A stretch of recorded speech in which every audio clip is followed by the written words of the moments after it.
Justice helpline international अदलिया इंतजामिया और पुलिस से कवानीन पर अमल दरामद के लिए ठोस इक़दामात की ज़रूरत है। पसमानदा ख़वातीन, बच्चों और बेसहारा और ज़रूरतमंद अफराद को इंसाफ की मुफ्त फराहमी के लिए कोशा हैं। 8वें नेशनल जुडिशल कॉन्फ्रेंस से निगरान वज़ीर कानून barrister Umar Soomro, justice Salahuddin Panhwar, doctor Rahim Awan, Nadeem Sheikh, advocate Iqbal Detho, Murad Soni, Malik Sadaqat Awan, साबिक justice Shahab Sirki, doctor Shahab Imam, Naeem Qureshi, professor GN Qureshi, Aamir Nawaz बड़ाज और दीगर का खिताब।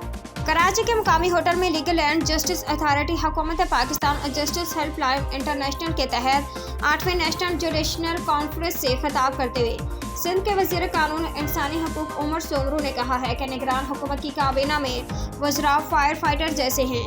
निगरान हुकूमत में रहते हुए बहुत कम इख्तियारात होते हैं। एपिक्स कमेटी में भी शामिल रहकर इजलासों में ब्रीफिंग ली। वज़ीर कानून का कहना था कि कबायली सरदार और अवामी नुमाइंदे कच्चे के इलाकों के सरपरस्त थे।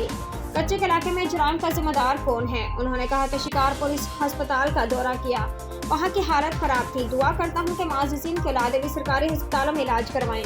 उमर सोमरू का कहना था कि शिकारपुर में आस्ट्रो ट्रफ का ग्राउंड बना है, वो साबिक सूबाई वज़ीर के वालिद के नाम पर बनाया गया। डिप्टी कमिश्नर को अवामी मकामात के नाम रखने के कवानीन पर जस्टिस सलाहुद्दीन पनहोर का ऑर्डर दिखाया, मगर 3 हफ्ते हो गए ग्राउंड का अभी तक नाम तब्दील नहीं हुआ।